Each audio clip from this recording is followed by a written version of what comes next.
Bagamat maulan ang panahon, naging napakainit naman ang regular na sesyon ng Sangguniang Panlalawigan matapos na magkagirian sina Board Member Stanley Aligre at Board Member Jerry Quiñones hinggil naman sa usapin ng Supplemental Budget number 5 ng Pamahalaang Panlalawigan.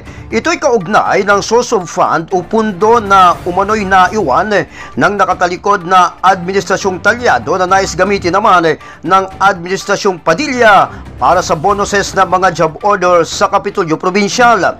Ayon kay Bukal Jerry Quiñones, ang source of fund na aabot sa halos 30 milyong piso ay laang pundo para gamitin ng ilang ahensya ng Kapitolyo Probinsyal na hindi umano pwedeng i-divert sa ilang gastusin ng Pamahalaang Panlalawigan.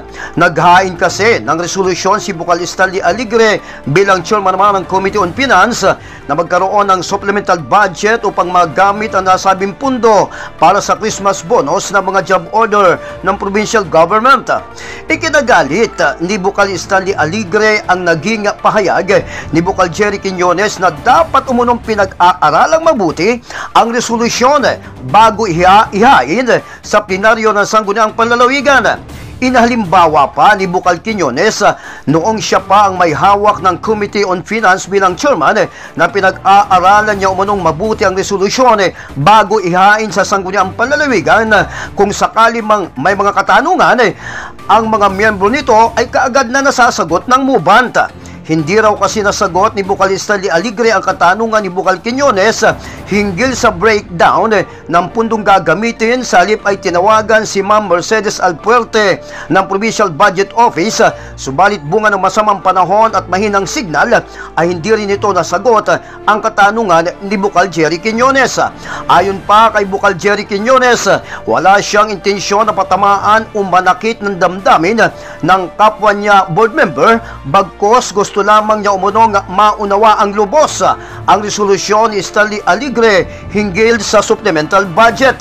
Nagtataka si Bukal Quiñones kung bakit ganun na lamang ang galit sa kanya ni Bukal Aligre na humantong sa girian ng magkabilang panig. Panuorin natin kabayan ang video na nakuha ng RMTV News Online mula sa sesyon ng Sangguniang Panlalawigan.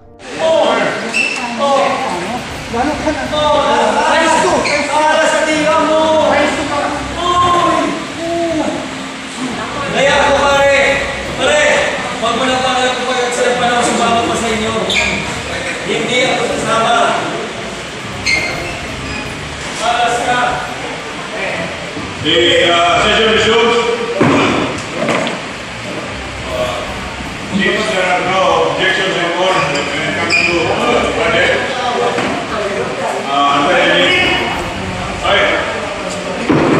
please.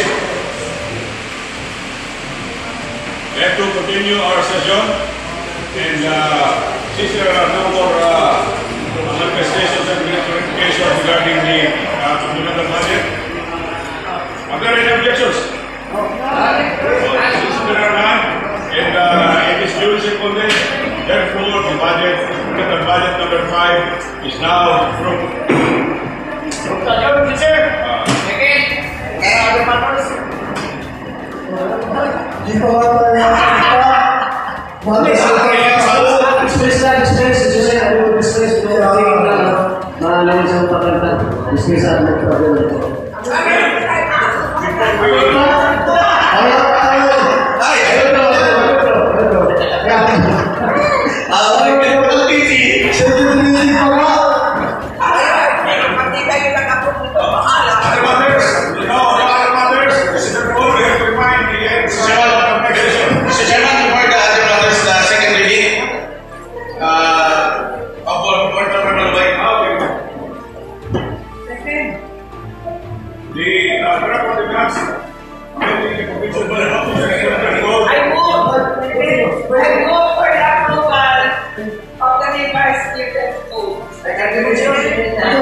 Sinikap naming kunin ang panig ni Bukal Stanley Aligre, subalit tumanggi na itong maglabas pa ng anumang pahayag.